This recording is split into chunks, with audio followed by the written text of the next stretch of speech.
नमस्कार. 22 जानेवारीला राम मंदिराची निर्मिती होते आहे पूर्ण आणि तिथे रामलला विराजमान होत आहेत.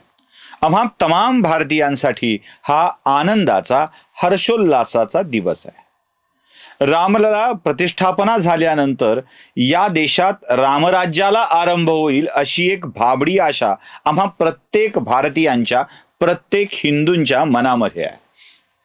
रामलला विराजमान होतील आणि मग या देशातलं रामराज्य अधिक सशक्त होईल. 2014 पासून राम नामाचा आदर करणारा, रामाच्या मार्गाने जाणारं सरकार या देशामध्ये आलंय असाही एक विश्वास आमच्या मनामध्ये आहे. रामराज्य रामराज्य रामराज्य म्हणजे नेमकं काय असा प्रश्न आपल्या सगळ्यांच्या समोर पडत असेल. काय आहे, अनेक वेगवेगळ्या धर्मामध्ये अशा आदर्श राज्याच्या संकल्पना आहेत. एखाद्या साधू पुरुषाच्या, एखाद्या संतांच्या किंवा एका कुण्या सुफी संतांच्या नावाच्या पुढे गरीब नवाज असा शब्द लावून ते कसे गरिबांचे तारण करते होते हे सांगण्याचा प्रयत्न होत असतो. मी आज गरीब नवाज हा शब्द प्रभू रामचंद्रांच्या साठी वापरतोय. जरासं आश्चर्य वाटेल. होय, रामच खरे गरीब नवाज होते. तुलसीदासांचा एक दोहा आपल्या सगळ्यांना ठाऊक असेल आणि तो मला तुम्हाला सांगायचा आहे. मणी माणिक महंगे किए, मणी माणिक महंगे किए, सहजे तृण जल नाज. मणी माणिक महंगे किए, सहजे तृण जल नाज, तुलसी सोही जानिए, राम गरीब नवाज. मणी माणिक म्हणजे सुवर्णालंकार, सोनं, चांदी, जड जवाहिरे, हिरे, रत्न ही सगळी महाग असली पाहिजेत आणि स्वस्त काय असलं पाहिजे? सहजे तृणजल अनाज. सहज मिळणारी गोष्ट असली पाहिजे. तृण जे धान्य असेल, जे अन्न असेल प्राण्यांचं, पाणी आणि धान्य, या गोष्टी स्वस्त असल्या पाहिजेत. आणि अशा स्वस्त असणाऱ्या गोष्टी कुठे मिळतील?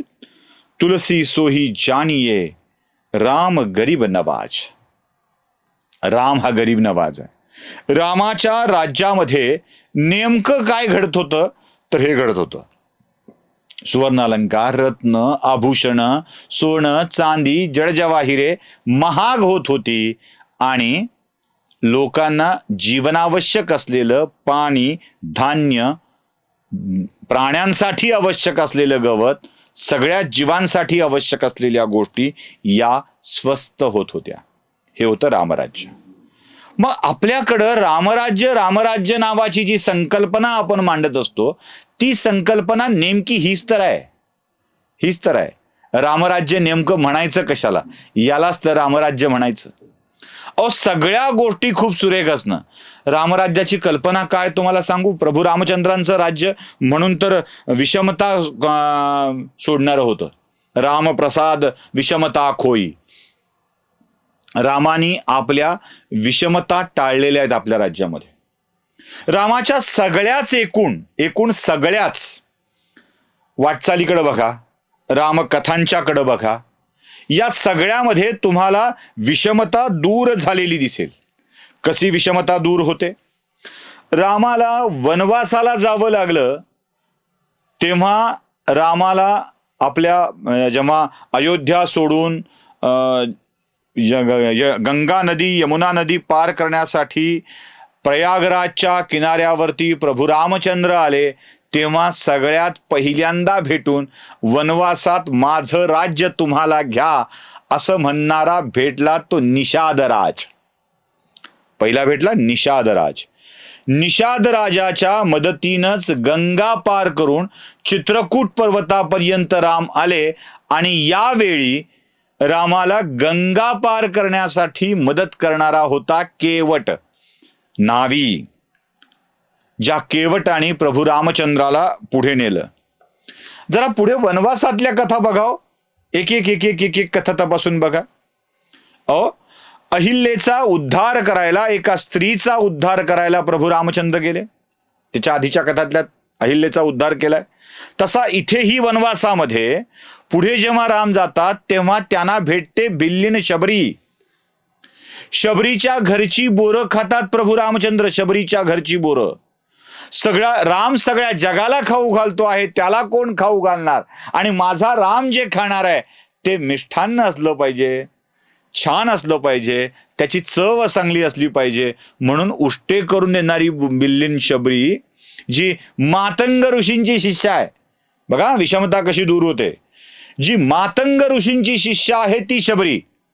म्हणजे निषादराज भिल्ल भेटतो, आदिवासी भेटतो, पुढे केवट भेटतो, जो नाव वल्लवत रामांना पुढे सोडतो. शबरी भेटते, जी ही आदिवासी आहे. पुढे या सगळ्यात पुन्हा ती शबरी सुद्धा मातंग ऋषींची शिष्या असते, जे पुढे या समतेला, या समरसतेला, समता हा शब्द मी वापरत नाहीये, समता हा शब्द मी अजिबात वापरत नाहीये, समरसता हा शब्द वापरतो. समता म्हणजे काय असतं बघा. समता म्हणजे माझ्या हातात ही दोन पेन आहेत, ही दोन पेन आहेत, आणि या दोन पेनांना मी असा समान रेषेत ठेवलाय, समान रेषेत. हा एक पेन आहे, हा एक पेन आहे, आणि हे दोन स्वतंत्र पेन समान आहेत. अस्तित्व वेगळं आहे पण समान आहेत, ही झाली समता. आणि दोन नाहीतच, ते एकरूप आहेत, हा भाव म्हणजे समरसता. एकमेकात मिसळून टाकणे म्हणजे समरसता. प्रभू रामचंद्र या समरसतेत विश्वास ठेवतात, ही समरसतेची प्रक्रिया करतात. एक तर मुळात त्यांच्या राज्यामध्ये सामान्य माणसाच्या जीविताला आवश्यक असलेल्या गोष्टी सहजपणे मिळतात, आणि सामान्य माणसं एकमेकांचा पंथ, जात, वर्ण भेद विसरून एकमेकात मिसळून गेलेली असतात. म्हणजे अगदी रामचरित्रामध्ये एका स्त्रीनं दिलेल्या वचनाला पार पाडण्यासाठी, आईनं दिलेल्या वचनाला पार पाडण्यासाठी राजपदाचा त्याग करून राम निघून जातात. इथे असते समरसता. वचन महत्वाचं आहे, ते आईनं स्त्रीनं कोणी दिलेलं असो, ते पाळणं आवश्यक आहे. मग पुढे शबरी येते, केवट येतो, निषादराज येतो, सुग्रीव येतो, कारण मदत सुग्रीवाची आहे, मदत हनुमंताची आहे. आणि या सगळ्या देवत्व बहाल केल्या, म्हणजे हनुमंत देवत्वाचा अवतार आहेत आणि ते प्राण्याच्या रूपाने आलेले आहेत. याला म्हणायचं समरसता, याला म्हणायचं विषमता संपविणे. म्हणजे या सगळ्या प्राण्यांच्या, पक्ष्यांच्या सोबत प्रभू रामचंद्र पुढे जातात. पक्षी पण आहेत, अस्वल पण आहे, जटायूची मदत पण होती आहे, जटायू तर पक्षी आहे, जटायूची मदत होती आहे, प्राण्यांची मदत होती आहे, माकडांची मदत होती आहे, केवटाची मदत होती आहे, निषाद राजाची मदत होती आहे, शबरी प्रेम करते आहे, पशु पक्षी दगड सगळी सगळी सगळी मदत करतायत. समुद्र सुद्धा उल्लंघून जाण्यासाठी, त्यांच्या सेतुबंधनासाठी प्रयत्न करतोय. अहो एवढंच काय, राक्षस कुळातील आई असलेला महर्षी विशेषर्वाचा पुत्र आणि रावणाचा भाऊ बिभीषण सुद्धा रामांच्या मदतीला येतोय. याला म्हणायचं रामराज्य, याला म्हणायचं रामराज्य. या रामराज्याच्या स्थापनेसाठीच सगळी धडपड चाललेली होती. म्हणून रामराज्य मोठं आहे हे लक्षात घ्या. आपण रामराज्य रामराज्य रामराज्य ही संकल्पना जी मांडतो ती यासाठी मांडत असतो की रामराज्यामध्ये सगळं जीवितासाठी आवश्यक असलेल्या गोष्टी सहजपणे उपलब्ध होत्या आणि रामराज्यामध्ये समता होती, समरसता होती, विषमता नव्हती, सगळ्यांकडे समानतेनं बघण्याचा बोध होता, तोच भाव होता. म्हणून तर आत्ता आम्हाला परत एकदा गरीब नवाज असलेलं रामराज्य हवं आहे. नमस्कार.